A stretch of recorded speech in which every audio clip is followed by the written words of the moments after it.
informació i la comunicació, i al final hem tornat una altra vegada amb un concepte més abstracte que es diu intel·ligència artificial. Aquesta és la segona paradoxa que volia mencionar. La intel·ligència artificial és una tecnologia que és disruptiva, que té una gran capacitat d'impacte en temes econòmics, socials, a la vida quotidiana, la ciència, la sanitat, la transformació social, etc. Però alhora d'aquestes capacitats també comporta molts riscos. Riscos sobre els drets fonamentals de la ciutadania, els drets personals, la discriminació de gènere, les addiccions, els dèficits d'atenció, fomenta la desinformació i probablement afecta a la democràcia. Davant d'això hi ha dues posicions possibles, una la més immediata i la més primària, que sembla la posició del que feien els ludites al començament del segle XVIII i que era del segle XIX, i que consistia en destruir tot allò que els semblava que podia perjudicar la seva vida quotidiana, etc., i es dedicaven a triturar els telers. No sembla que ara sigui la millor opció, i entre altres coses perquè ells tenien els telers i es trituraven, però ara no sabem, no són les màquines, i si aquestes màquines existeixen, no poden triturar res. Una altra possibilitat és intentar reformar el que representa la intel·ligència artificial per poder assegurar i potenciar els aspectes positius, que és una mica, suposo, el que seran diran el Josep i la Dina respecte d'aquest tipus. I l'altra, tercera possibilitat, que és la que no té sentit, és no fer res. I si no fem res, allà sortim només amb les dues metàfores i acabo. I una és del Josep, en el seu llibre de l'Anomenada Digital, que diu que amb l'expansió de la intel·ligència artificial, un dels perills que hi ha és que ara tots ens transformem en coloms amb transmissors. Coloms amb transmissors que estarien vinculats o lligats amb una altra metàfora que m'encanta, que és una frase del poeta Luis García Montero, que diu: me gusta decir que una máquina no piensa porque no puede sentir un escalofrío. Llavors, amb això situa una mica el tema que ens parlaran els dos convidats d'avui.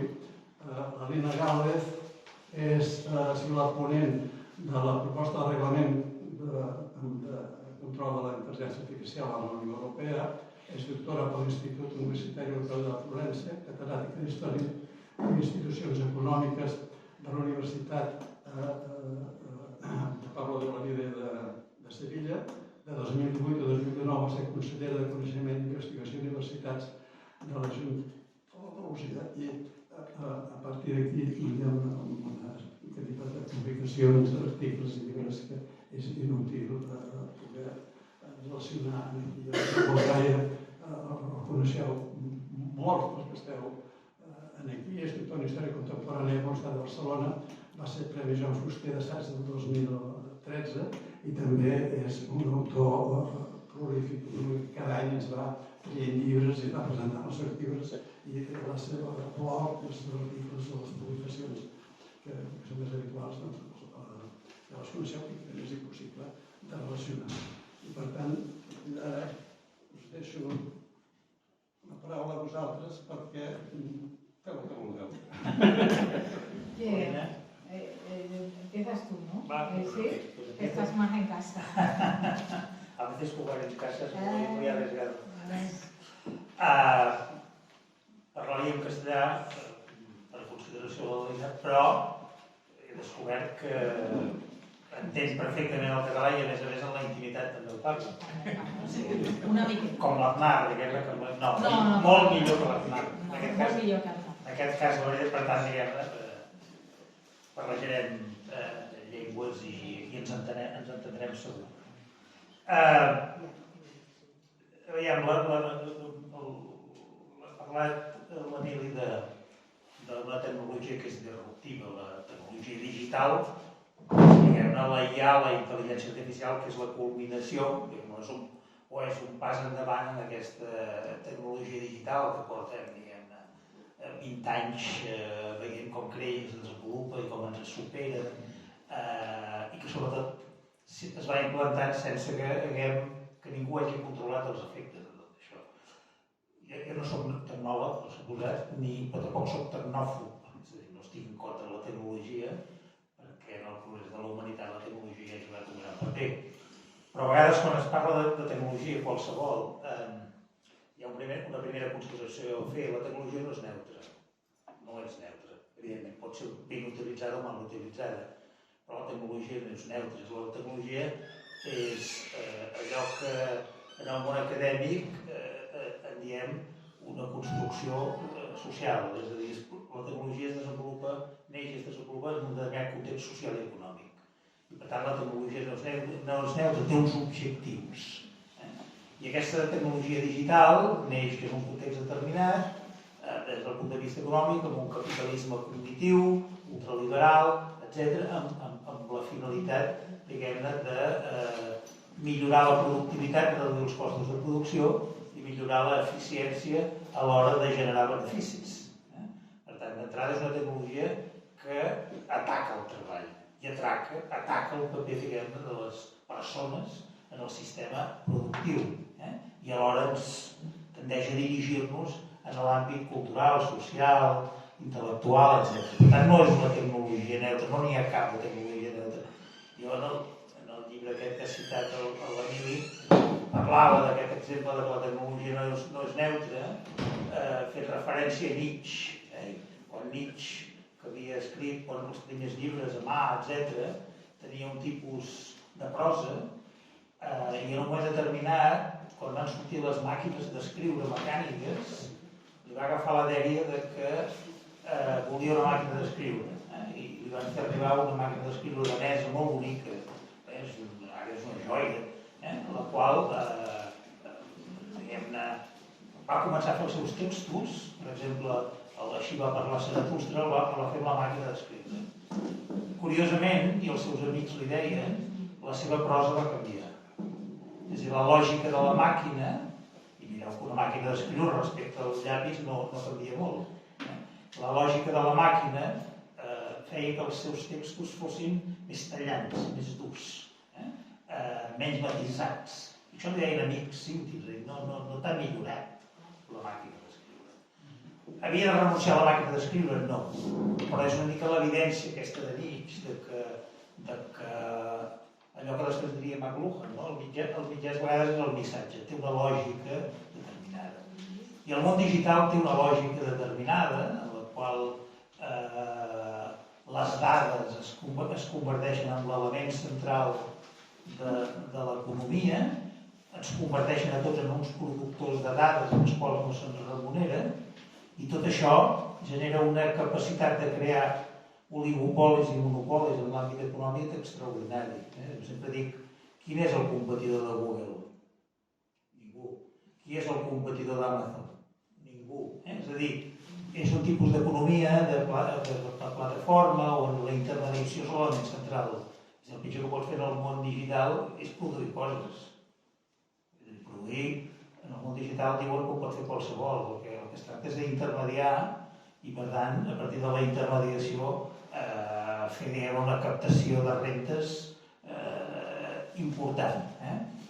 Per tant, aquesta és una tecnologia que té uns efectes disruptius i probablement és una tecnologia que té uns efectes disruptius com va tenir la revolució industrial o com va tenir la revolució neolítica, si tirem més enrere. Canvia tot, canvia l'economia i canvia la societat, perquè entrem en una lògica determinada que en molts aspectes és preocupant, entrem en els biaixos de confirmació, entrem, diguem-ne, en els túnels en els quals només rebem un determinat tipus d'informació, estem aparentment hiperconnectats, intercomunicats, però en realitat estem isolats, estem absolutament sols. En fi, és una tecnologia, la digital, que té uns efectes extraordinaris, que no s'han calculat aquests efectes, implica el triomf de la pantalla, de la superficialitat, això genera problemes en qüestions d'aprenentatge, les criatures, tot el tema pantalla respecte als llibres, hi ha un canvi notable en el procés d'adquirir coneixements, etc. El problema és que ens hem de tancar en banda d'aquesta tecnologia i ens hem de, diguem-ne, els que volem ser més o menys conscients dels problemes que té, ens hem de convertir en una mena de nous hippies que ens tanquem a utilitzar el mòbil, doncs no tindria massa sentit.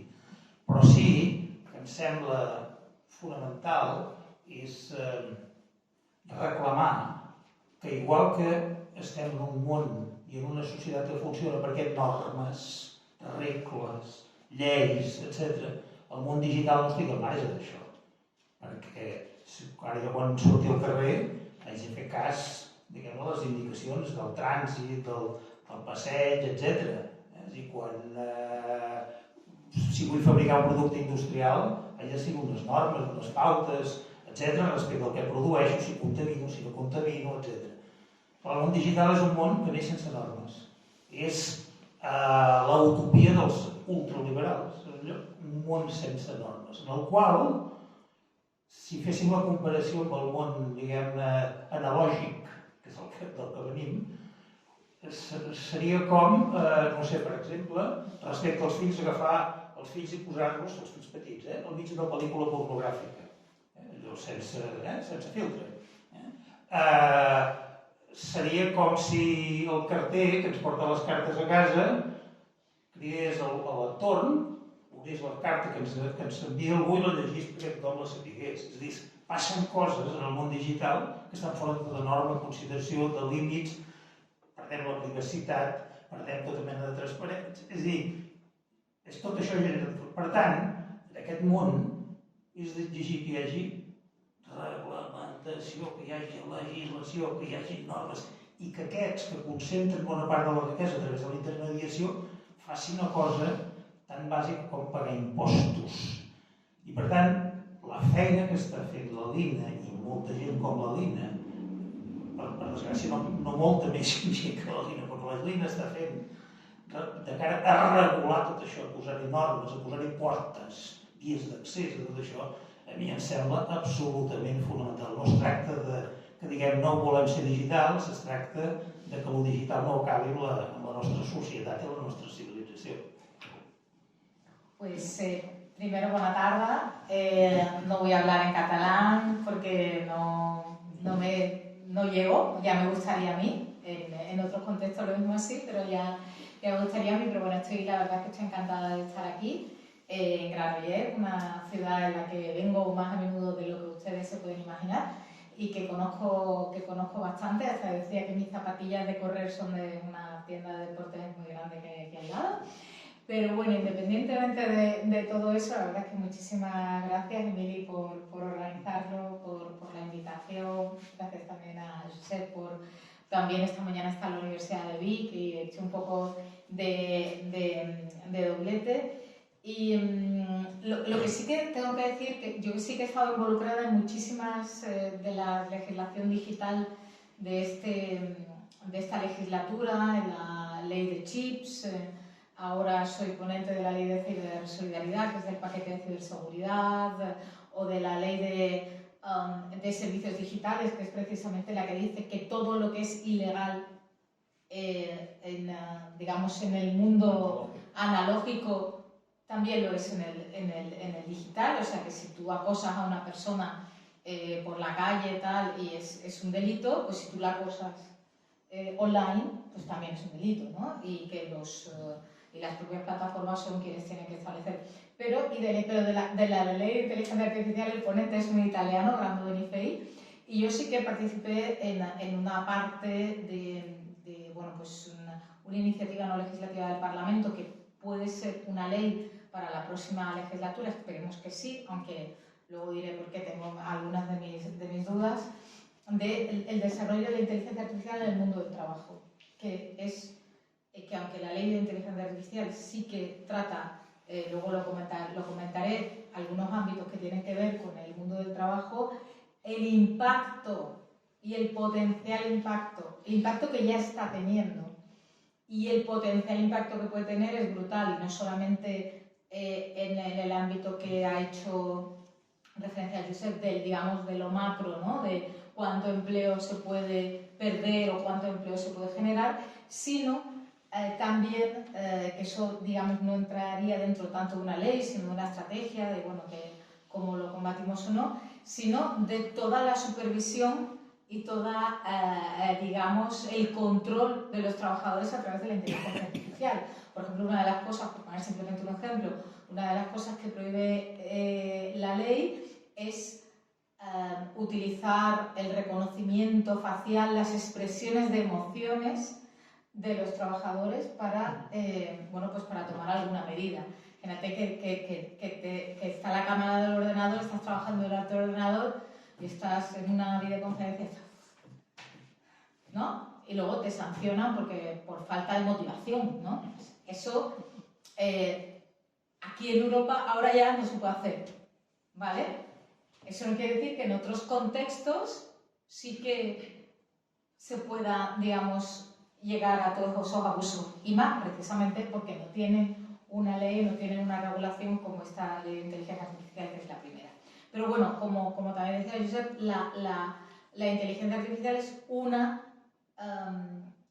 tecnología más o una parte más desarrollada de todo este espacio de digitalización que tiene también el Internet, tiene el Internet de las cosas, los datos son evidentemente el oro, ¿no? de toda esta economía de datos, pero está también, bueno, pues toda la robotización, ¿no? Y bueno, es muy amplio, ¿no? Todo el espacio de digitalización es realmente amplio. Y bueno, pues lo que está haciendo la Unión Europea y también muchos Estados miembros, incluido España, es, bueno, pues generar toda una serie de legislaciones que tratan de la segunda opción de las que nos planteaba Emilia al principio. Emilia decía, bueno, nos vamos al ludismo, que no funcionó ya en la revolución industrial, y eso que hubo episodios, ¿no? Yo mi propia tesis que la hice también sobre el cambio tecnológico y cómo interfería con las desigualdades de género entre hombres y mujeres. O sea, conozco y estudié muy profundamente un caso de ludismo entre las cigarreras, entre la industria del tabaco aquí en España, pero no funcionó, ni podemos ponerle vallas al campo. O sea, es un proceso que está dándose y que está dándose, contrariamente a lo que pasó en la Revolución Industrial, a una velocidad y con una aceleración y con una capilaridad y una transformación de todos los procesos productivos, de la manera que comerciamos, de la manera que nos interrelacionamos entre nosotros. Está cambiando nuestras vidas completamente. Incluso a los niños a los que se les ha dado un móvil antes de tiempo, que es a todos, incluido la mía, la forma incluso en la que piensa, la forma incluso lo que tú decías de la máquina de escribir, no, es que ella escribía de otra manera. Está generando la caducidad de determinados sectores, hay profesiones que son ya obsoletas, ya no existen, pero al mismo tiempo están apareciendo nuevos sectores, nuevas profesiones. Ahora, una de las profesiones más demandadas, por ejemplo, son expertos en ciberseguridad. Eso hace 10 años, no ya digo 30 años, que prácticamente no había. O ahora hay estos influencers, estos youtubers, que hay gente que se gana bien la vida. El problema es que no pagan los impuestos como todos los vecinos, sino que se van a Andorra a pagarlos. Pero se está convirtiendo en una profesión y o las influencers, etcétera, son profesiones que nos pueden gustar más o menos, pero que antes no había y que ahora han aparecido, ¿no? Esto siempre ha ocurrido en todas las revoluciones tecnológicas, que se ha perdido empleo en determinados sectores, porque normalmente supone una mejora de la productividad del trabajo, todas las nuevas tecnologías, pero se han creado en otros. Lo que no quiere decir es que esas personas que han perdido los empleos en un sector sean quienes lo vayan a encontrar en otro. O sea, una cajera de supermercado, por poner un ejemplo que vemos todos los días, que cada vez se sustituyen más cajas con personas en los establecimientos por cajas automáticas, ¿no? Posiblemente esa señora, que a lo mejor tenía una baja formación y con unos, digamos, pues un empleo de proximidad, etcétera, etcétera, difícilmente se va a convertir en 1, 2, 3, 10 o en lo que le quede de vida en experta en ciberseguridad. ¿Vale? Entonces, ese decalaje pues genera problemas a los que hay que darle sin duda una respuesta política, ¿no? Esto solamente por poner simplemente un ejemplo. Hay que preparar a las nuevas generaciones en aquellos ámbitos en los que hay más demanda, pero también al resto de la población necesitamos una segunda alfabetización.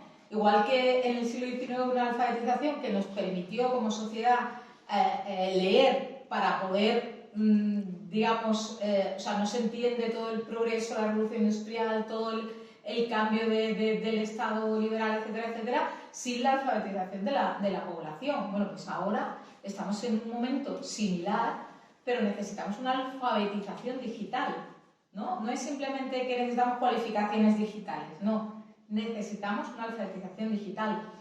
¿Qué ocurre, por ejemplo, muchas personas mayores a la hora de, bueno, pues si ya se quitan los cajeros automáticos, o bueno, los cajeros automáticos todavía, pero y cada vez se están cerrando más sucursales, hay zonas en las que hay exclusión financiera, pues, y te obligan a hacerlo online, si no sabes cómo tienes que hacerlo online, se está excluyendo a una parte importante de la población. Quiero decir, todas estas transformaciones y una transformación tan profunda como toda la digitalización de la economía de la sociedad tienen costes y beneficios que se reparten de manera muy desigual dentro de la población, dentro de grupos poblacionales, dentro de territorios, dentro de países, dentro de individuos, ¿no? Y además, como decía Josep, esta tecnología además no es neutra, ni esta ni ninguna. No lo es ni en su construcción, ni en su desarrollo, ni en su implementación, ¿no? Y, por ejemplo, esto muchos de los que estáis aquí lo van a entender muy bien, muchas de las que estáis aquí lo van a entender muy bien. La mayoría, por ejemplo, estos algoritmos que deciden o van decidiéndolo todo, ¿no? Parece esta inteligencia artificial que parece que no tiene inteligencia humana detrás, tiene mucha inteligencia humana detrás, porque hay quien diseña esos algoritmos, quien diseña cómo se tienen que desarrollar esos algoritmos, ¿no? Y normalmente esas personas son varones, blancos, jóvenes, con lo que están vertiendo todos sus sesgos en esos sistemas, en esos algoritmos que están generando. Y solo si se corrige o solo si se obliga por regulación o ley a corregirlo, pues el efecto no va a ser tremendamente desigual. Por ejemplo, en los buscadores, que funcionan obviamente con estos motores, la inteligencia artificial al final son datos, ¿no? Que dan una información, una capacidad que con los microchips, una capacidad de procesar toda esa información, con los microchips, ahora con los supercomputadores, muy rápida, y que, bueno, pues nos dan como respuestas, ¿no? O genera, ya si vamos a la inteligencia artificial generativa, pues incluso crean pues, cosas, ¿no? Pero si nosotros decimos genio o genio, da igual, nos va a aparecer un genio, nos va a aparecer un hombre, por supuesto, europeo o norteamericano y tal, ¿no? Incluso ha habido problemas de identificar a personas de color con orangutanes y con animales. Esto fue al principio del desarrollo, ¿no? Bueno, pues porque la información sobre la que se están generando o se están construyendo esos algoritmos es la de la vida misma, que es discriminatoria, machista, sexista, racista y con todos los límites y las discriminaciones, ¿no? Entonces, eso es de alguna manera también otras de las cuestiones a las que hay que ponerle límites, ¿no? Porque se genera, bueno, pues de esa manera sin bridas, ¿no? Entonces, como sabemos que tenemos que hacer este proceso de digitalización, pero que este proceso tiene costes y beneficios muy desiguales y que afecta de manera muy desigual y que además está teniendo una concentración no solamente de ganancias, sino sobre todo de poder bestial en muy pocas empresas, bueno, pues hay que efectivamente tomar la opción 2, que es la de embridar, ¿no? De ponerle como a un caballo, ¿no? Ponerle las bridas para intentar, digamos, pues controlarla. Porque he de decir, no lo he dicho porque nos hemos centrado en los aspectos negativos, que la inteligencia artificial tiene un potencial brutal. Brutal es inmenso. Bueno, y toda la digitalización, ya lo estamos viendo, nos están grabando ahora y gente que no pueda venir pues lo va a poder ver luego. Esto antes no, o sea, se necesitaba una inversión muy grande, un conocimiento muy grande y ahora cualquiera, no te estoy quitando mérito, porque estás ahí, cualquiera lo podemos hacer. Imaginaros que Kodak, ¿os acordáis? Todos los que estamos aquí sabemos perfectamente qué era Kodak y qué empresa era Kodak, ¿no? Lo grande que era, bueno, tu momento Kodak, ¿no? Sobre todo, bueno, Kodak se vendió prácticamente por $0. La compró Instagram. Prácticamente ya no valía nada. Cerraron todas las tiendas y no valía nada. Y lo único que valía era el archivo fotográfico que lo acabó comprando Apple. Ya está. Eso es lo único que tenía valor. De Kodak, ¿no? O sea, para que veamos todo esto. Pero las oportunidades, ¿no? Muchos de vosotros posiblemente tenéis a nietos fuera, o yo que paso la mitad de la semana fuera en Bruselas y mi hija sigue en Sevilla, pues con esto la puedo ver todos los días, aunque no esté al lado de ella.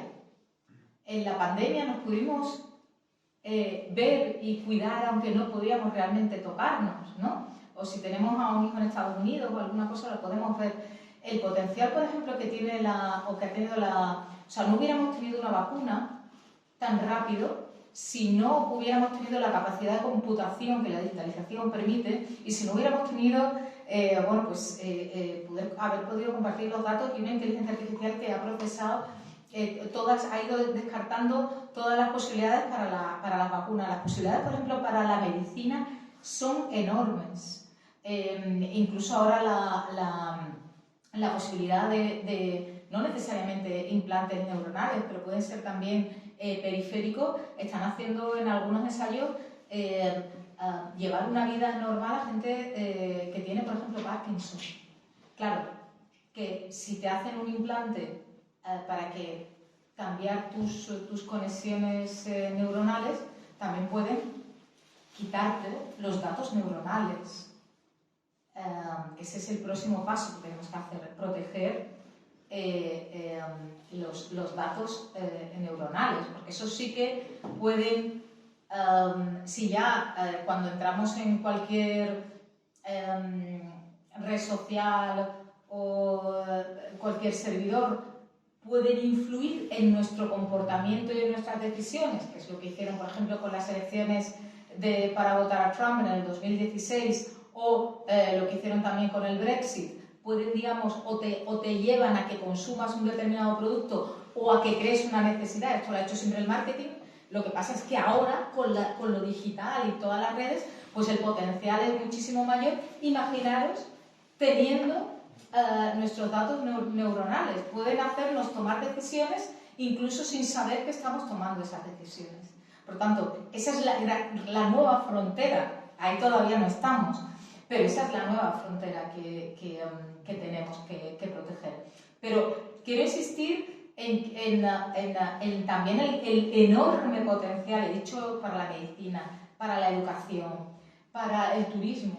Ahora que hablábamos del turismo. Ahora con la realidad virtual, con el metaverso, vamos a poder pasear por la Gran Muralla China sin tener que desplazarnos a la Gran Muralla China, pero con una veracidad que podemos tener la sensación realmente de la que le estamos haciendo. No estamos teniendo la experiencia, no, pero a lo mejor físicamente no nos lo podemos permitir, o tenemos una cosa que se llama cambio climático y no hay que volar tanto a lo mejor, o no hay que tal. Son toda una serie de cuestiones que son muchos beneficios, ¿no? De hecho, es central lo de la salud, pero por ejemplo, ahora yo que estoy con la ley, eso sí, de esto de ciberseguridad, si no se hubiera desarrollado la inteligencia artificial, difícilmente podríamos estar combatiendo a los ciberpiratas. Lo único que nos mantiene en gran medida a salvo a medias, porque van increciendo cada día, es precisamente la aplicación de la inteligencia artificial, ¿no? O sea, que no pensemos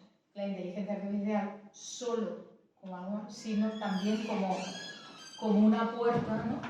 Y que nos abre unas posibilidades, pero también un cambio brutal, un cambio enorme de vida, de forma de producir, de forma de consumir, de forma de estar, de forma de organizarnos políticamente. Esto también es muy importante, y porque también tiene muchos riesgos vinculados con la desinformación y la injerencia en los procesos electorales y en la democracia. Y por tanto, lo que hay que saber es qué riesgos hay, qué oportunidades, y generar pues, una regulación que por una parte no impida el desarrollo, porque hay otros países que lo siguen haciendo y por tanto nos quedaríamos muy descolgados,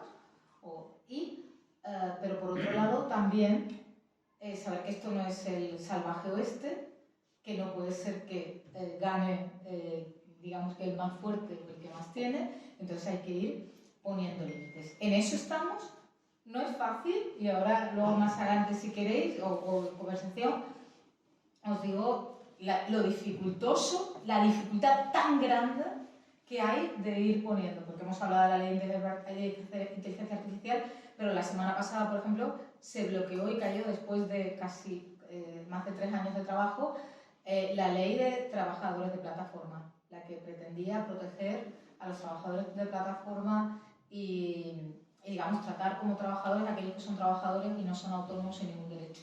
Bueno, pues esto cayó la semana pasada, luego si queréis lo cuento. Sí, la intel·ligència artificial és un nom que s'ha imposat, no? I que a més el coneixement del gran públic apareix, la gent comença a parlar i a conèixer la intel·ligència artificial quan apareix això del xat GPT, que sobretot en el món de l'educació ens va caure, diguem-ne, com alguna cosa que venia a substituir-los o que en tot cas ens impedia avaluar els estudiants perquè els treballs ja els hi feien el xat GPT. I per tant es va crear, diguem-ne, els diaris van començar a publicar coses sobre el xat GPT, la intel·ligència artificial, etc. Intel·ligència artificial. El primer problema està amb el nom. La intel·ligència artificial no existeix. Mala notícia que us vull donar, no existeix. És un oxímoron, és una contradicció amb els termes. Intel·ligència va lligat a coneixement humà, que incorpora racionalitat, anàlisi, emocions, aquelles moltes intel·ligències que tenim les persones. Per tant, la intel·ligència artificial, d'entrada, veurem de sortida, és una intel·ligència mecànica. Per tant, no és una intel·ligència. El terme intel·ligència artificial és una metàfora, però no descriu exactament el que és. La intel·ligència artificial, a dia d'avui, és un algoritme que treballa, que aprèn a partir d'una gran quantitat de dades. Aquest és el tema. Per tant, se l'alimenta, i qui l'alimenta és una persona, i qui dissenya l'algoritme és una altra persona. I un tema que originalment no s'hi posa èmfasi, però que a mi em sembla molt important.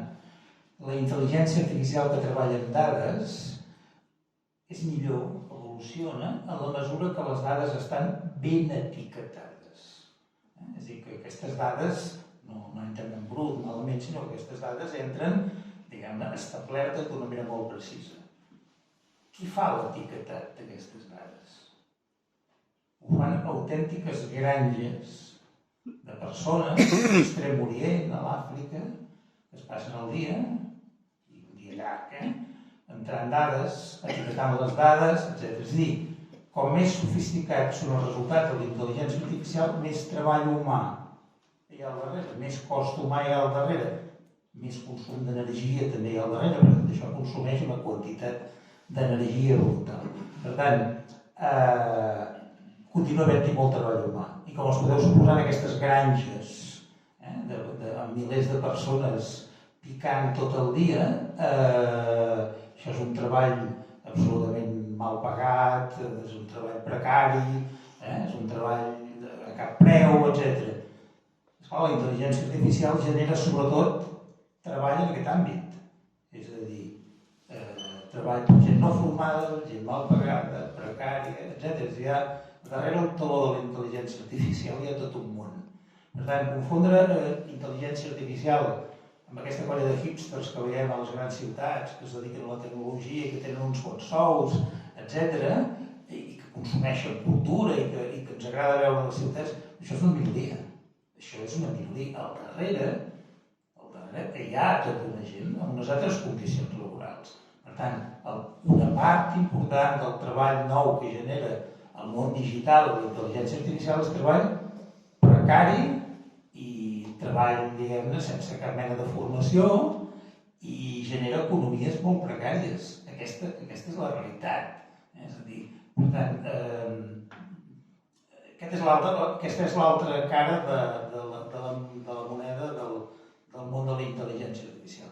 La intel·ligència artificial, en realitat, va ser un gran objectiu que es van plantejar les plataformes d'internet ara fa una dotzena d'anys. La intel·ligència artificial va ser des del principi el gran objectiu de Google. Google, i més el peix i el prim que estan al davant de Google, que els agrada molt jugar, i són així com enrotlladets i tal, i juguen amb el futbolín entre reunió i reunió. Aquesta gent tenien clar que ells tenien un buscador d'internet, que és el que tenen, en règim de monopoli, o tenir el Gmail, en el qual ens enviem multitud de correus electrònics i controlar el món dels missatges. Això no els interessava gens, els interessaven les dades que venien a partir d'aquí. És a dir, aquí hi ha una batalla per les dades, és el petroli actual. Unes dades que aportem nosaltres voluntàriament i fins i tot contents. I els deixem que ens saquegin el nostre dia a dia, els hi regalem les fotografies que pengem, etc. Google, des del primer moment, aposta a la intel·ligència artificial, perquè sap que és el gran negoci del futur. No ens enganyem, la intel·ligència artificial no és el resultat del progrés humà.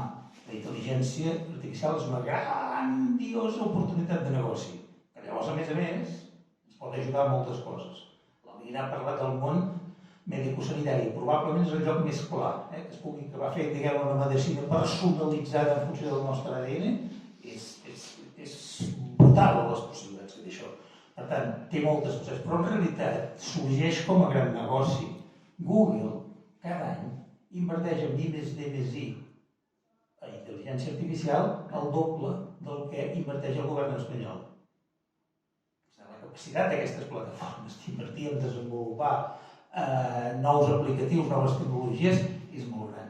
I el gran negoci, la gran batalla, és entre Microsoft, entre Google, etc., la intel·ligència artificial des de fa molts anys, perquè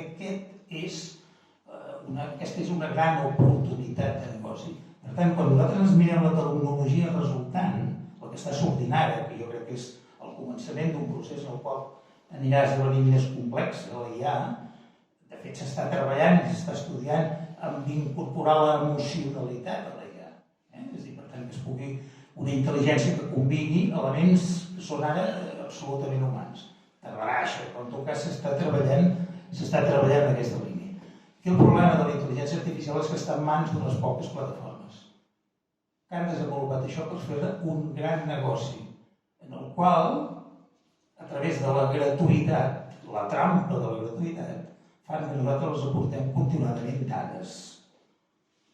No ens hem plantejat mai del món digital i del món de la IA que quan les coses no tenen preu, el preu som nosaltres. Per tant, nosaltres aportem aquesta informació que, controlada per unes poques plataformes, es converteix en un mitjà d'extracció de rentes bestial. Perquè els que etiqueten dades reben salaris de misèria. I, per tant, la rendibilitat important està en aquestes plataformes. I la intel·ligència artificial, com ja abans el paper de Google en el món dels buscadors, posa en qüestió que serveis d'aquestes característiques hagin de ser privats. I sobretot el que no és acceptable és que estigui en règim de monopoli. Perquè si estàs en règim de monopoli fixes les condicions. Si només operes tu, fixes les condicions. I la transcendència que té tot aquest coneixement probablement tindria més sentit en mans públiques que en mans privades. O si més no, en un sistema de control públic molt important.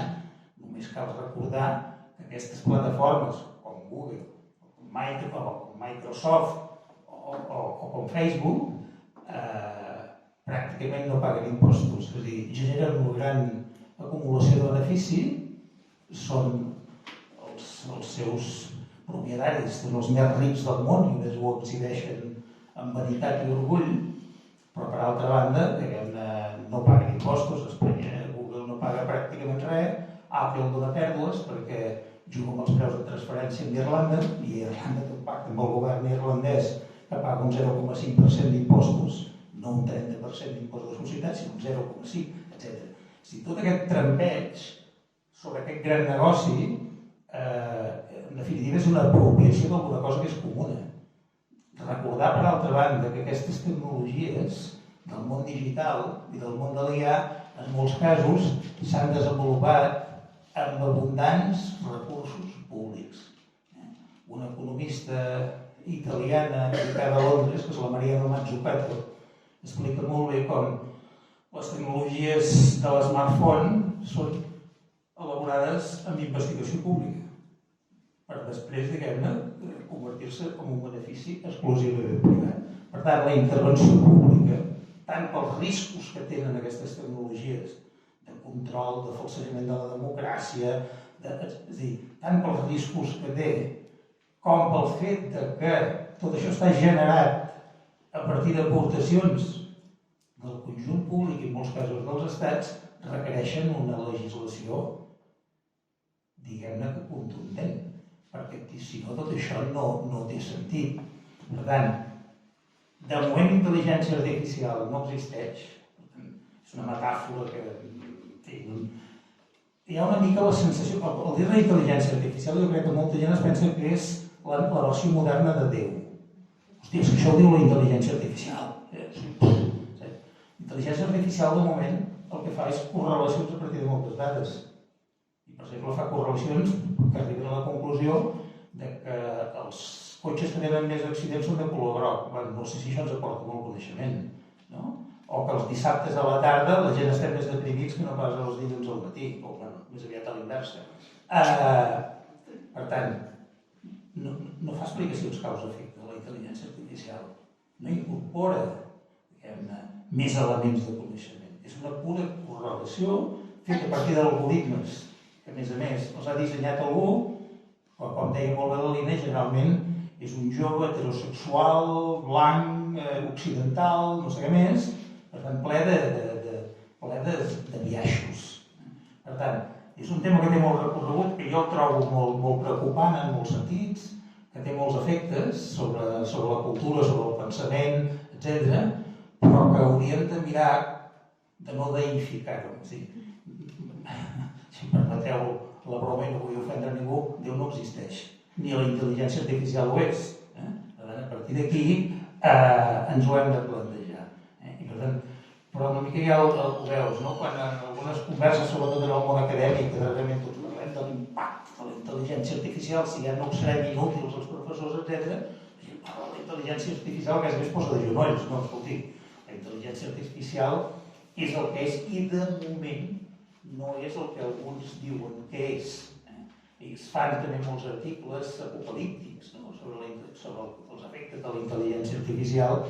Si els legisladors, els estats, els governs actuen adequadament amb això, com han actuat amb altres coses, per exemple, posar jornades laborals que no siguin de 23 hores o que no puguis contaminar els rius, doncs tenim més possibilitats que aquesta tecnologia estigui al servei del conjunt i no pas d'uns pocs, de cara a concentrar encara més la desigualtat i la riquesa, etc. Pero está avanzando mucho. No tenemos todavía, efectivamente, o sea, no existe una inteligencia artificial que sea completa como la inteligencia humana, sino como como de manera especializada. Pero desde en los últimos 4 o 5 años el salto ha sido enorme, también basado en digamos, una aceleración muy grande de la capacidad de computación de los microprocesadores, por tanto, la capacidad de computar muchos datos. Eso está llegando a un límite físico, porque es que ya más pequeño como que es difícil, además de los límites físicos vinculados con las materias primas y las tierras raras necesarias para su producción o la cantidad de agua y energía necesaria para su mantenimiento. O sea, toda esta, se me ha hecho referencia a que toda esta economía, o sea, toda esta digitalización que parece muy etérea, muy digital, muy poco material, tiene una parte material en términos de estas granjas, ¿no? de trabajo, tiene mucho trabajo oculto, no solamente de las granjas, tiene muchísimo trabajo oculto, pero también tiene un enorme consumo de recursos materiales finitos, como el agua para la refrigeración de estas granjas donde están las nubes y por tanto se almacenan los datos, y también de energía, ¿no? De la electricidad necesaria para que eso ocurra. Además, como digo, bueno, pues de todas esas materias primas, de esas tierras raras que las controla en su mayoría China, que son necesarias para su producción, y que si bien toda la digitalización y también la inteligencia artificial van a ser básicos para la descarbonización de la economía y por tanto también para combatir los efectos del cambio climático, al mismo tiempo también tiene su huella ecológica muy grande. O sea que ahí también hay un poquito de contradicción. Pero como decía, en los últimos años no solamente se ha desarrollado sobre todo esa inteligencia artificial generativa, o sea, que está creando de manera parcial, no humana, pero está creando pues estas deepfakes, ¿no? Que lo hemos visto en lo malo, ¿no? Que además es muy fácil y muy accesible, ¿no? Estos chicos de Almendralejo que convirtieron a todas sus compañeras de clase y a las chicas del pueblo en actrices porno, prácticamente ellos solos con un móvil y poco más, ¿no? Pero también no tiene nada que ver si ahora vemos una película de hace unos años, si era como de ciencia ficción, seguirá siendo la primera guerra de las galaxias, seguirá siendo una maravilla de película, sobre todo para mi generación, que fue prácticamente, creo que la primera película que vi en el cine, ¿no? Pero si vemos ahora que lo estrenan hoy, creo, el número 2 de Doom, que por lo visto es espectacular. Esa espectacularidad se consigue precisamente a través de la aplicación de esta inteligencia artificial, que por cierto, una de las cosas que dice la nueva Ley Europea de Inteligencia Artificial es que siempre que haya esta inteligencia artificial generativa, estos deepfakes, hay que decirlo, menos en el ámbito creativo o de sátira o cinematográfico, que hay que contarlo también, pero sin que eso nos impida disfrutar de ese proceso creativo cultural, ¿no? Pero o sea, que al final de una película que tenga el uso de la inteligencia artificial deberá aparecer efectos especiales generados con la inteligencia artificial, pero no te lo van a poner mientras lo estás viendo, ¿no? O sea, no te van a jorobar la película a la mitad poniéndote que eso está hecho con inteligencia artificial. Pero esto se está desarrollando a una velocidad impresionante.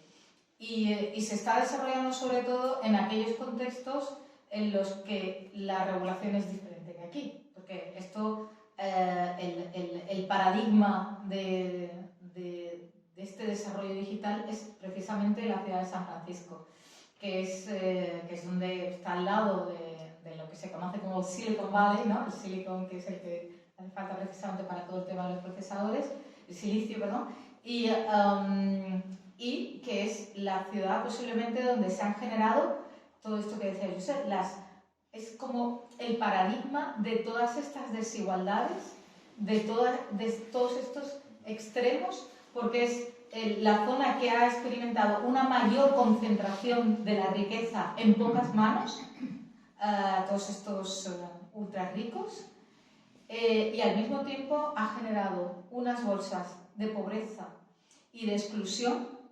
que yo creo que yo estuve en San Francisco, mi hija tenía 2 años, desde 2013, y he estado este año 2023 con 10 años de diferencia. Y lo que me he encontrado ha sido pues una distopía. En torno al Ayuntamiento de San Francisco hay manzanas y manzanas y manzanas enteras en el centro de la ciudad de gente que vive en la calle, que muere más bien en la calle, porque con una especie de carpas donde les van dando, supongo que no solamente alimentación, sino pues el fentanilo o todo aquello que necesiten, toda la epidemia, lo conocéis, esto de la epidemia del fentanilo. Entonces realmente dices, madre mía, ese es el mundo al que no queremos llegar, ¿no? Pero ese mundo al que no queremos llegar es donde están las empresas que están también dominando la economía mundial y que, si quieren, pues ahora nosotros le estamos poniendo bridas.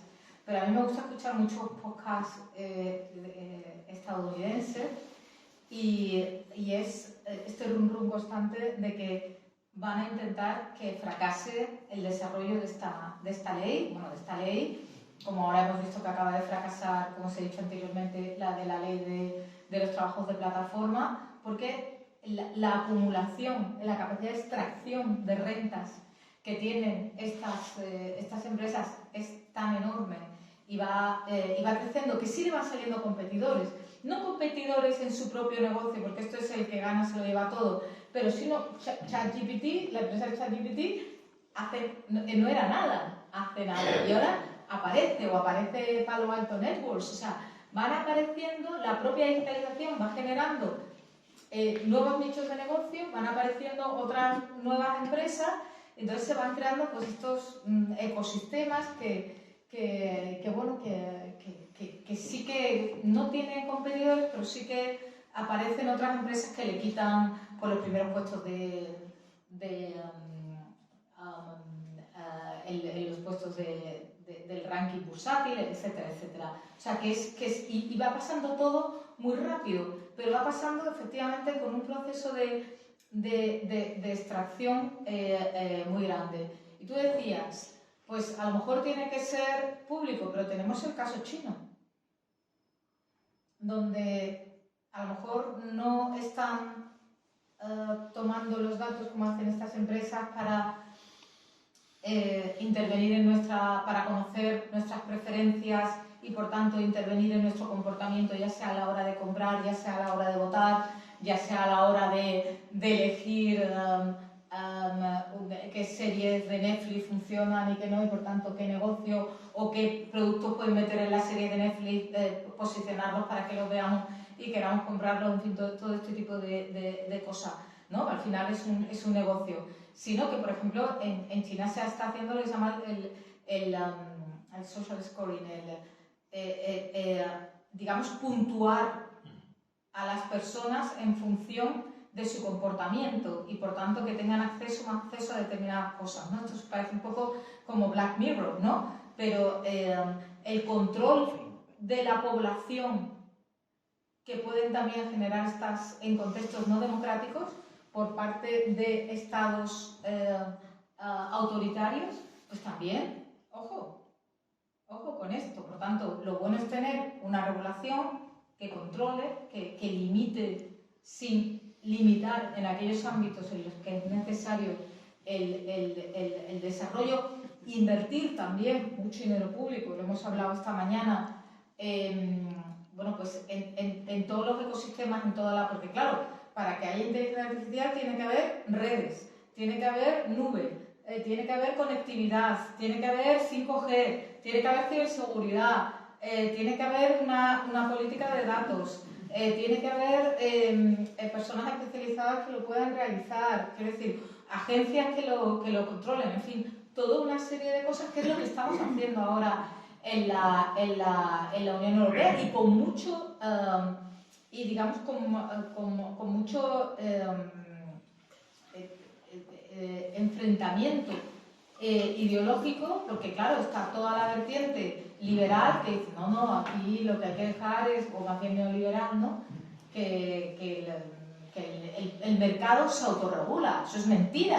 O sea, el mercado nunca se ha autorregulado. Nosotros sabemos perfectamente que todo el Estado liberal, todo el entramado del Estado liberal, toda la legislación nace precisamente para permitir al capitalismo funcionar como si no tuviera reglas, ¿no? Cuando al revés, regulamos precisamente para que haya competencia. Si la competencia fuera una cosa natural, pues entonces no tendríamos que regular para que hubiera competencia, ¿no? Pues esto es exactamente igual. Y luego, bueno, pues están también los propios lobbies de las empresas. Por ejemplo, el tema de la ley de plataformas, como digo, llevamos casi 3 años, o 3 años, trabajando en esta ley de plataformas, que lo único que de trabajo de plataforma, yo todavía me acuerdo cuando el comisario de Empleo y Asuntos Sociales, Nicolas Schmid, que es socialdemócrata luxemburgués y que va a ser el Spitzencandidate, que es el candidato de todo el grupo socialdemócrata, socialistas y progresistas europeos para ser el presidente de la Comisión, si somos el partido más votado, que hasta ahora pues, han sido los conservadores, y pues Ursula von der Leyen es quien va a tener delante, pero yo me acuerdo al principio hablando en un avión con Nicolas Schmid, muy al principio de la legislatura. Me decía, ¿tú qué crees? ¿Que debemos realmente sacar una ley para regular todo el tema de la digitalización en el mundo del trabajo? ¿O vamos a lo que podamos sacar esta legislatura, algo muy claro, muy obvio, que es regular el trabajo de plataformas donde se están generando una serie de irregularidades, una competencia desleal? Las personas que están trabajando ahí en una parte importante son falsos autónomos, total, que al final pues se fue por lo seguro, es decir, bueno, pues vamos a regular el trabajo de plataformas que afecta a unos 30 millones de trabajadores en la Unión Europea, de los cuales sabemos que casi 6 millones tienen una inscripción en su trabajo que no es real, ¿no? Porque pues no les permiten, si tú eres un autónomo, pues podrás trabajar con la app de Glovo y con la de Uber Eats, ¿no? Pero si no te permiten trabajar con la de estás en Glovo y no te permiten trabajar con Uber Eats, es que no eres autónomo, ¿no? Porque no tienes autonomía para decidir tu trabajo, ni tienes autonomía para decidir tus horarios, ni tienes autonomía para nada. Será que entonces eres un empleado y por tanto tienes derecho a acogerte al salario mínimo, tienes derecho a paro, tienes derecho a un seguro de enfermedad, tienes derecho a pensiones, tienes derecho a unas jornadas máximas de trabajo, etcétera, etcétera. Están de cabeza como esto de lo que estábamos hablando, de lo que estábamos, bueno, pues, y esto hay que decirlo con nombre, apellido y con adscripción política. Es que lo he explicado antes, no quiero... muy rápido, para que veáis cómo es el proceso. La Comisión Europea propone es quien propone una ley y el Parlamento hace su informe, enmienda esa ley, el Consejo, que son los Estados miembros, hace lo suyo, que somos los colegisladores, y cuando cada uno tiene su informe, pues empezamos la negociación a 3 bandas, entre la Comisión, que sería el Gobierno, el Consejo, que son los Estados miembros, y el Parlamento Europeo. Es una cosa que se llaman trílogos. Y ahí pues vamos, bueno, textos maratonianos, uno tras otro, hasta que se llega a una posición común. Cuando se tiene esa posición común, bueno, se tiene, esto vuelve al Parlamento para que se apruebe y vuelve también al Consejo, como colegisladores que somos, para que se apruebe. Pues bien, se llegó a un acuerdo sobre los trabajadores de plataforma y cuando volvió al Consejo, el gobierno liberal francés, Emmanuel Macron, ha votado en contra. El gobierno lituano, el de Latvia, ahora ya no voy a hablar con las bálticas, siempre me hago lío, lo siento mucho. No, me hago lío. En inglés no, pero cuando intento traducirlo me hago mucho lío. no sé por qué, cosas de cada una, también ha votado en contra, también liberal, los conservadores griegos han votado en contra, y Alemania, que tiene, digamos, el ministerio encargado, como tiene un gobierno de coalición bastante complicado, liberal también, se ha abstenido. Eso ha hecho que no hubiera una mayoría cualificada necesaria para aprobar el acuerdo y, por tanto, hemos dejado desprotegidos a millones de trabajadores europeos porque los liberales han considerado que nos metíamos demasiado en el libre mercado y en las relaciones libres en el mercado. ¿Os suenan los papeles de Uber? Sí. ¿Y quién fue el que le abrió la puerta a Uber en Francia cuando era ministro de Economía del gobierno socialista? Antes de traicionarlos, bueno, pues Macron, ¿vale? Entonces, está claro que ahí los intereses de las plataformas, en este caso, pues principalmente plataformas vinculadas con el reparto, con la conducción, con los servicios, ¿no? Pues han ganado la batalla. Simplemente antes de ya me callo, hay una cosa que no he comentado antes, pero que sí que me gusta mucho porque muchas veces hemos estado hablando mucho de la inteligencia artificial, pero está también todo el tema de la robotización, que en realidad gran parte de los efectos que hemos tenido en el mundo del trabajo tienen que ver con la robotización. Lo vemos por ejemplo, en las fábricas de coches, ¿no? Que aquí hay varias, aquí cerca, ¿no? Son estos robots, ¿no? Que no tienen por qué tener forma humana, y esperemos, y sería lo éticamente recomendable, es que no tengan forma humana, sobre todo de cara a las personas más vulnerables, para que no generen un tipo de apego o de relación como si fueran humanos, ¿no? Entonces vemos los robots pueden adquirir cualquier forma, la forma que sea más cómoda, ¿no? Estos robots que hacen los coches, hay core-robots, o sea, robots que ayudan, por ejemplo, a los humanos en su trabajo, para temas de levantamiento de peso, mil cosas, o sea, es enorme, ¿no? Pero hay un tema que a mí me interesa mucho, porque es un tema que he estudiado mucho en mi vida previa como investigadora, como profesora, que es el tema de los cuidados, ¿no? Porque en unas sociedades que envejecen, el tema de los cuidados de larga duración es un problema muy serio. Y en sitios como Japón, que tienen la bomba de relojería perfecta y la medio solución también, pues la esperanza de vida más alta del mundo, una de las tasas de fecundidad más bajas del mundo, una de las políticas de restricción de inmigración más bestias del mundo y, pues, por tanto, un envejecimiento de la población muy acelerado, ¿no?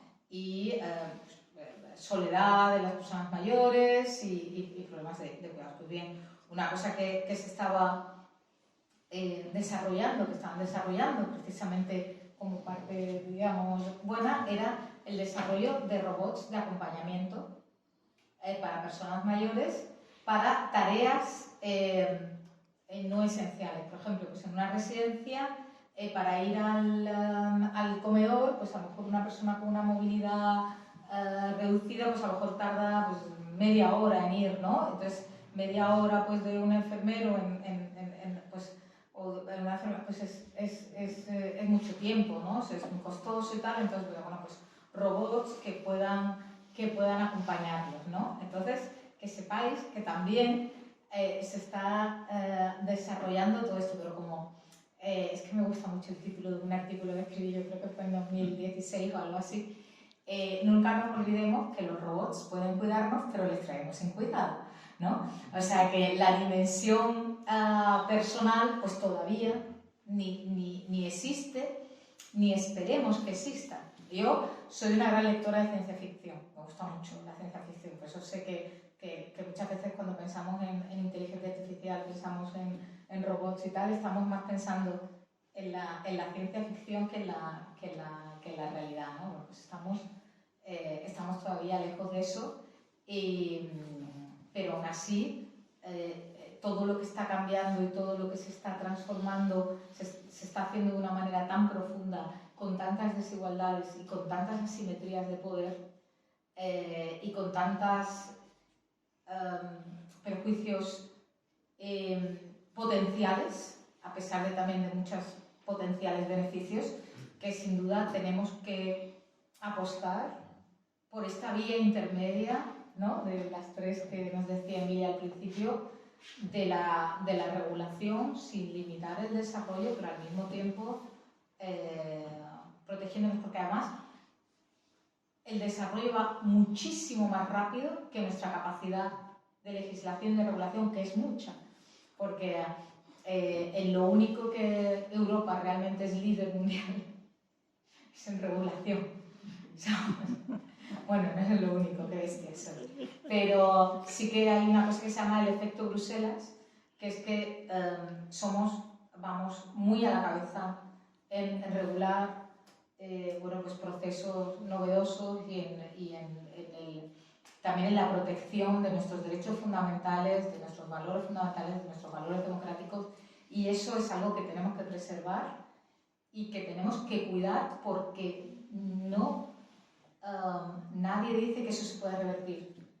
Es más, yo tengo mucho miedo a lo que pueda ocurrir en yo y lo que dice, pues leyendo las encuestas, ¿no?, en las elecciones de junio, porque puede haber un avance realmente de la extrema derecha muy importante, que puede implicar además una alianza de los conservadores con la extrema derecha, en vez de con el bloque que hasta ahora ha construido Europa, que ha sido con la socialdemocracia y últimamente también con los verdes y con los liberales. Y si encima ya en noviembre en las elecciones norteamericanas gana Trump, pues entonces estamos en una situación, podemos estar en una situación no ya de vaciamiento o distópico de nuestras democracias, sino realmente en una amenaza para el funcionamiento de nuestras democracias, ¿no?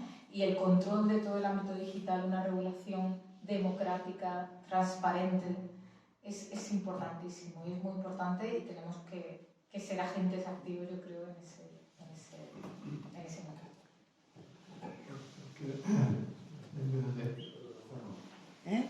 Quina hora és? Un quart de nou. Un quart d'hora, 20 minuts, digues, no sé. Sí. Si hay cuestiones, preguntas, comentarios.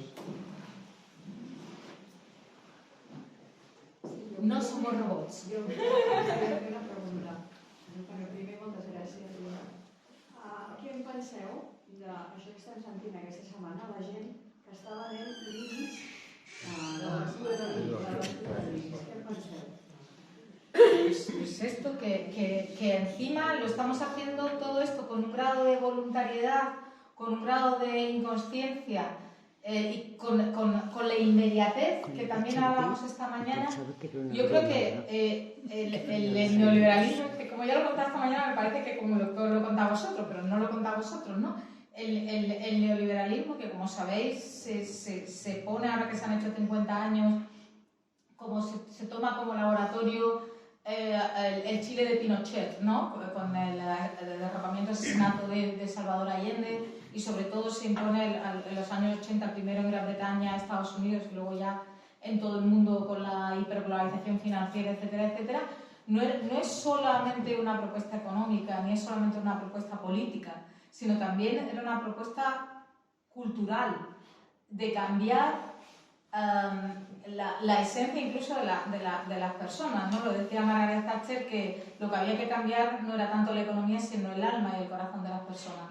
Entonces, en estas décadas hemos evolucionado hacia individuos más individualistas, hacia el consumo es el que decide las identidades o el que nos sitúa en el lugar en el mundo, más que en el pasado era más, bueno, primero el estamento, luego o sea, que la clase o el trabajo, la profesión, pero ahora es más vinculado con el consumo, con nichos de consumo, con esa diferenciación del consumo.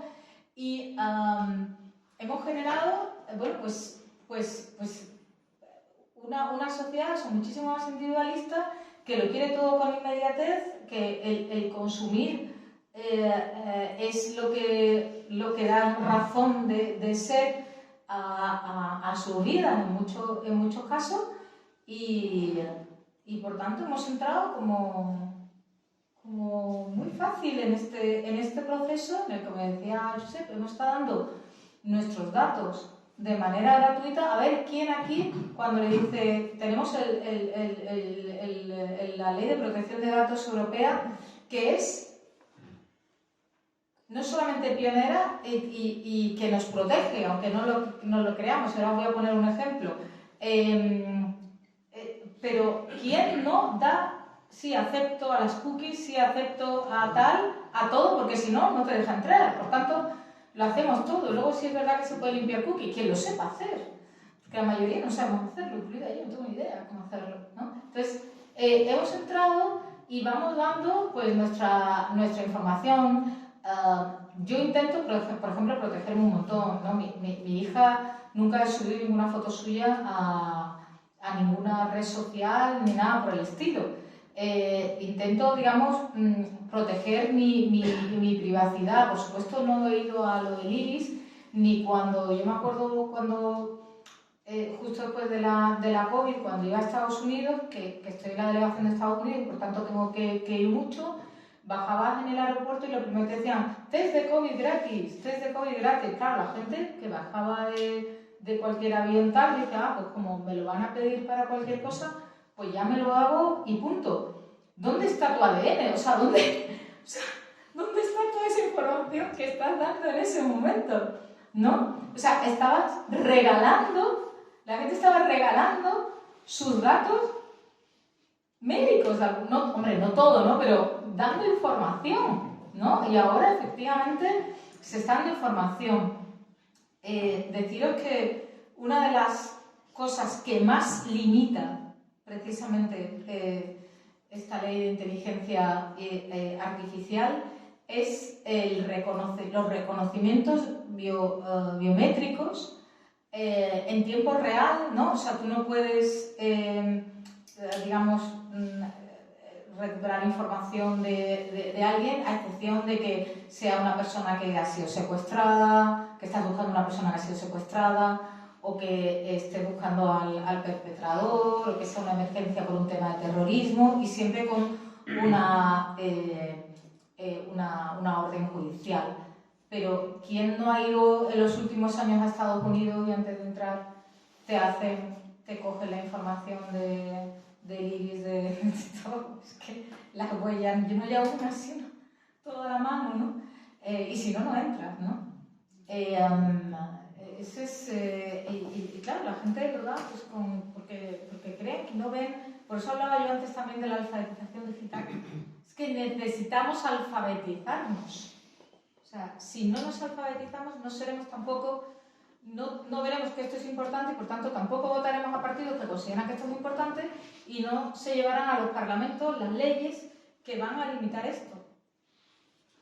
Si me permites, jo crec que el capitalisme actual i el tema digital ho ha facilitat i ho està facilitant moltíssim. Els problemes fonamentals és que tot es converteix en mercaderia. I per tant tot és carn de mercadet, no? I ho és la nostra vida sentimental, i ho és, diguem-ne, els viatges que fem, i tothom vol ser influencer per explicar històries que no tenen cap interès, però diguem-ne posant tot a l'aparador. Fins i tot tindria en sentit figurat un caràcter de mercaderia, diguem-ne, utilitzar aquests aplicatius per trobar parella, lligar, etc., en la qual converteixen les persones en mercaderia. La gent aficionada a això, entre els quals no m'hi compto, diuen que el plaer immens d'estar en un aplicatiu d'aquests i anar mirant candidats. Aquest, mira, aquesta... És a dir, això això no té res a veure amb consideracions humanes i relacions humanes. També tienes el catàleg de madres d'alquiler, Claro, sí. Per tant, Sí. tot és mercaderia. S'ha posat molt en voga els darrers temps. Jo conec estudiants que ho fan, que creen aquests canals en els quals monetitzen les seves relacions sexuals, és a dir, exhibeixen les seves relacions sexuals en públic. Hi ha gent que paga per veure les relacions sexuals de gent, sobretot de famosos, però els que no són famosos també s'hi presten. Vull dir que la mercantilització de tot acaba sent un problema, perquè hi ha coses que no es poden mercantilitzar. I digueu mentit, però els sentiments no es poden mercantilitzar, les relacions humanes no es poden mercantilitzar, estaríem, suposo, d'acord que l'amor no s'hauria de mercantilitzar. Insisteixo, això probablement gent de 18 anys doncs, discreparia, i creuen en relacions fràgils, etc. I per tant tot és mercantilitzable. I una mica el món digital facilita tot això, es pot mercantilitzar absolutament tot. I d'entrada s'ha mercantilitzat el que diem en els nostres correus electrònics, l'entrada que fem a Facebook, etc. I a més diem que sí, que ja ens està bé que això es mercantilitzi.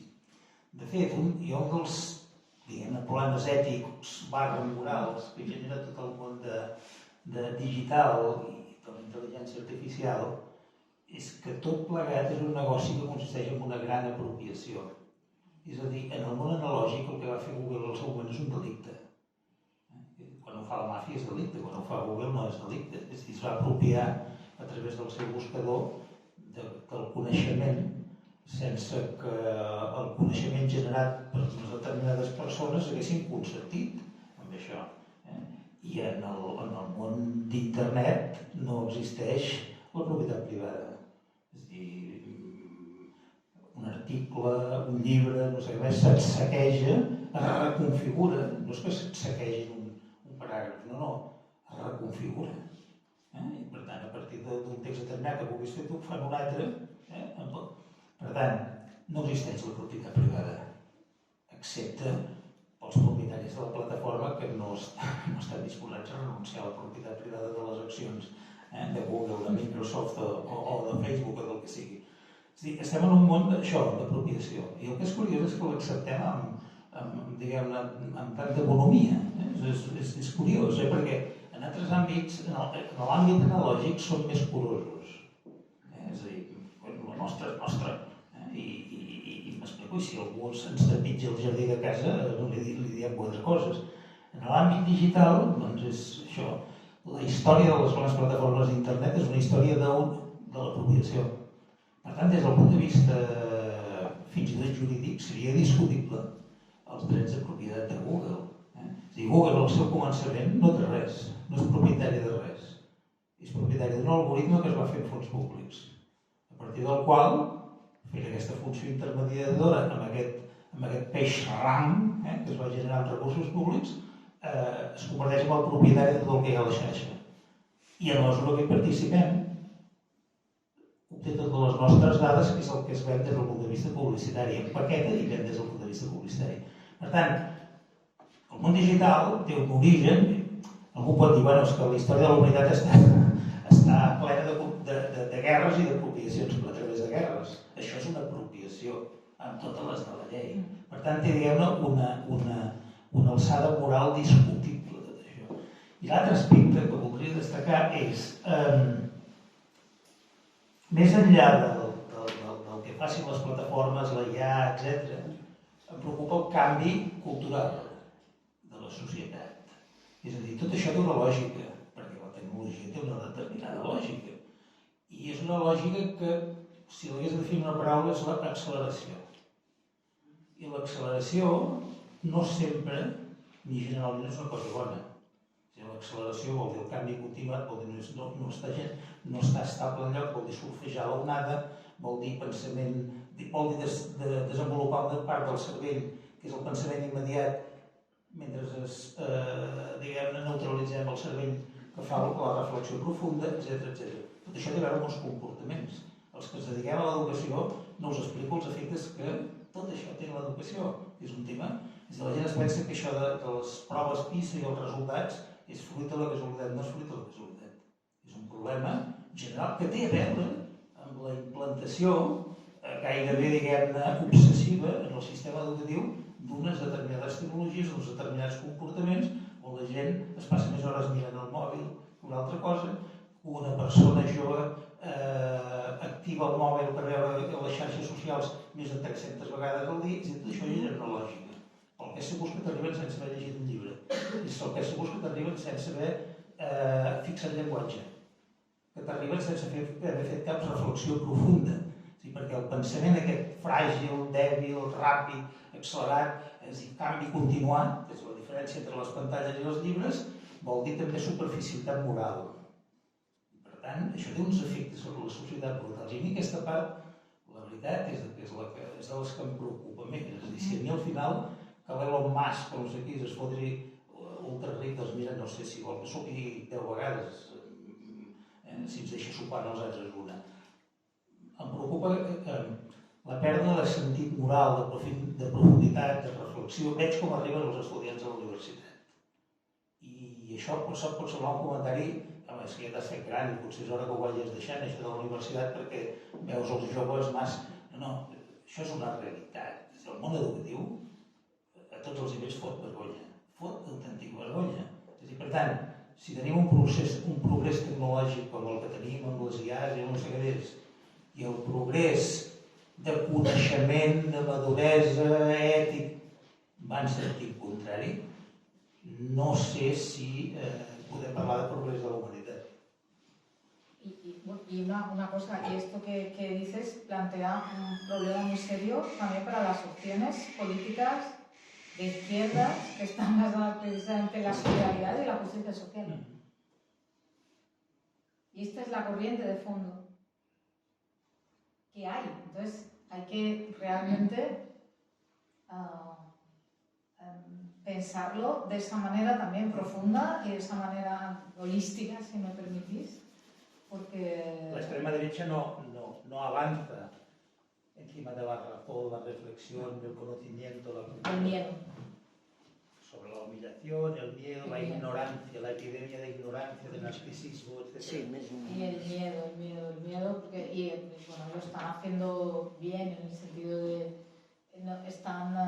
están adaptando, o sea, están colaborando internacionalmente, una auténtica internacional de extrema derecha, bien financiada, con estrategias comunes, pero que a pesar de que, digamos, esta colaboración internacional, ¿no? Tenemos el propio asesor de Trump, Steve Bannon, que estaba aquí con Abascal, que estaba luego con Meloni, él mismo, y hacen las mismas cosas y dicen las mismas cosas, pero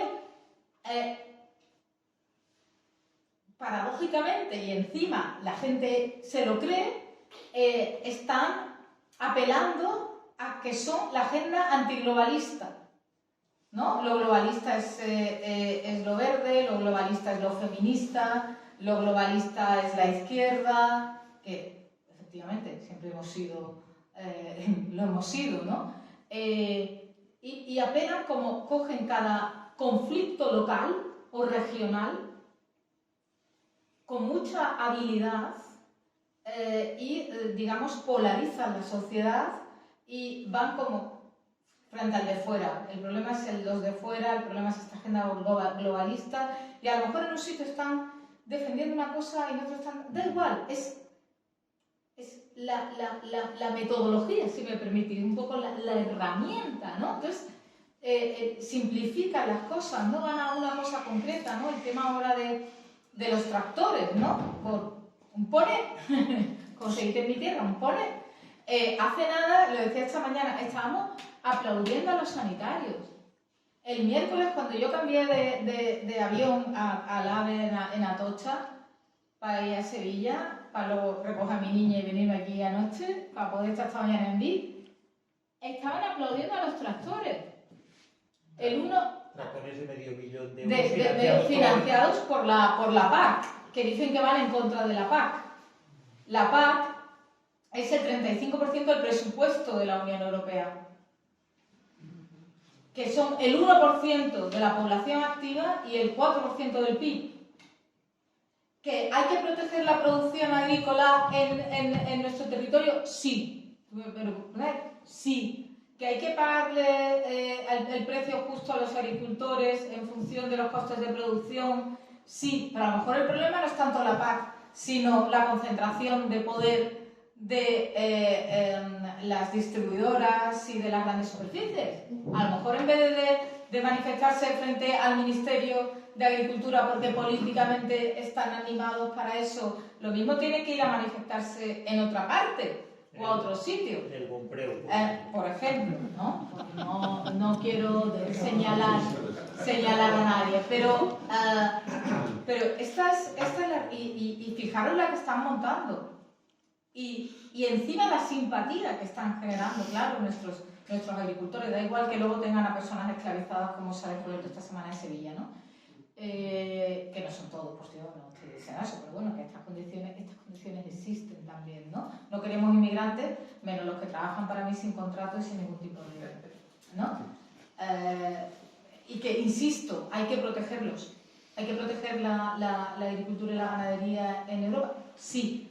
¿Tenemos que eso cuesta dinero? Sí. ¿Que eso cuesta dinero en impuestos? Sí. ¿Que tiene que ir acorde con la lucha contra el cambio climático? También, pero están siendo las derechas extremas 2.0 radicales y sus socios de derecha están siendo muy hábiles en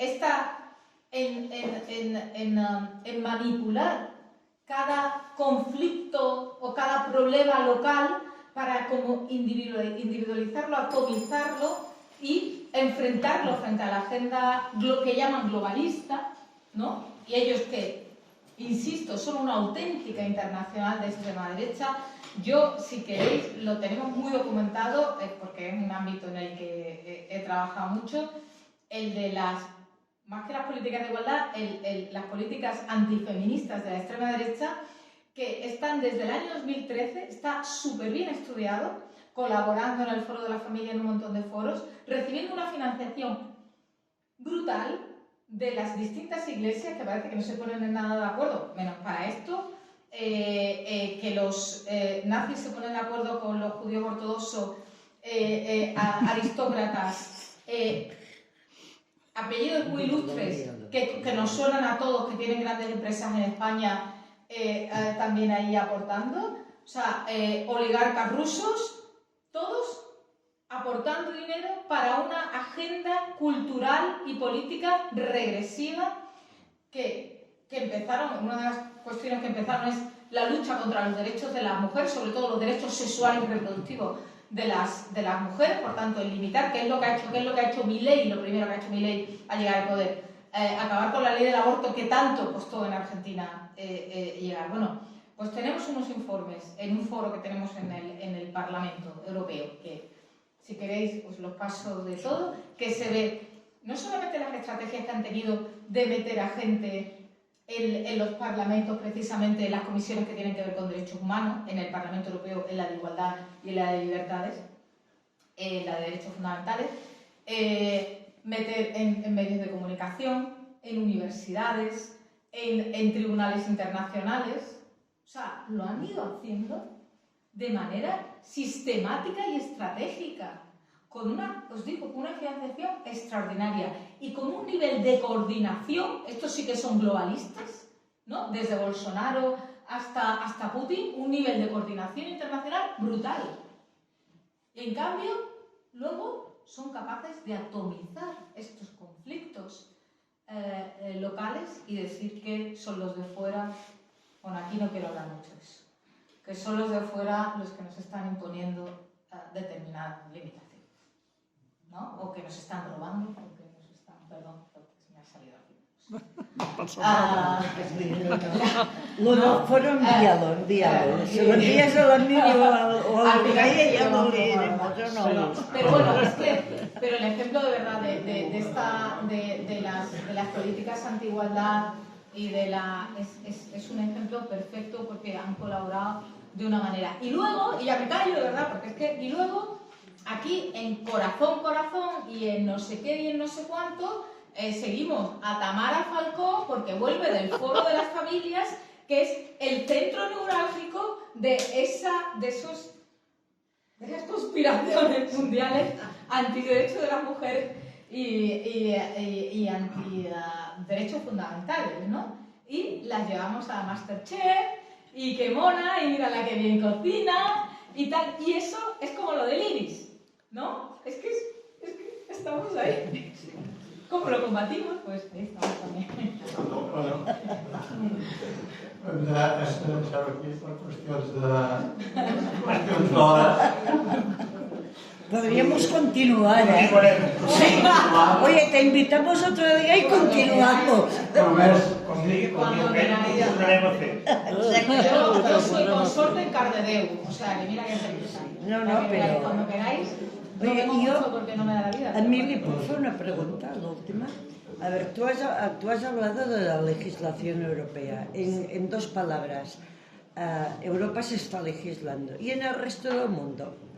Si el resto del mundo no legisla, ¿qué repercusión tiene esto sobre nosotros? A ver, muy rápido. La ley de inteligencia artificial, por centrarnos en la que un poco hemos enfocado, hay muchas, pero esta que es un poco muy pionera y es la única que hay, la ley de inteligencia artificial está basada en el riesgo, o sea, el riesgo potencial y en disminuir ese riesgo. Eso no es un trabajo de origen en Europa, eso es un trabajo de la OCDE, que es mucho más amplia, que abarca muchísimos más países, siempre mundo desarrollado o medio desarrollado, y que se lleva muchos años haciendo un trabajo muy importante precisamente para intentar, igual que se ha hecho también, o sea, intentar la fiscalidad en una cierta armonización fiscal para que no haya daños fiscales, y esto creo que es muy importante, pues también que haya pues estas condiciones mínimas. Yo creo que ahora estamos un poquito en mejores condiciones porque se le están viendo las orejas al lobo de que haya también esta legislación en otros países y en otros ámbitos, si no igual parecida. Ahora, como decía hoy, pues para que lo sepáis, porque creo que es una información muy importante, la media que pasa un congresista norteamericano al día recaudando fondos para su política y su campaña es de 5 horas y media. Ya me diréis qué libertad luego de legislar puede tener un congresista que una de estas grandes plataformas pues, le ha financiado, ¿no? Pues esa democracia es la que lidera el mundo, ¿no? Entonces, esto también hay que tenerlo en cuenta. Y luego, por otra parte, tenemos el caso de China, que también tiene para echar una peona, como se quiere decir. Bueno, hem de tancar ja i agrair les intervencions de l'Helena i d'en Josep. I llavors una cosa que jo us volia dir, però que no sé si és que passeu bon cap de setmana.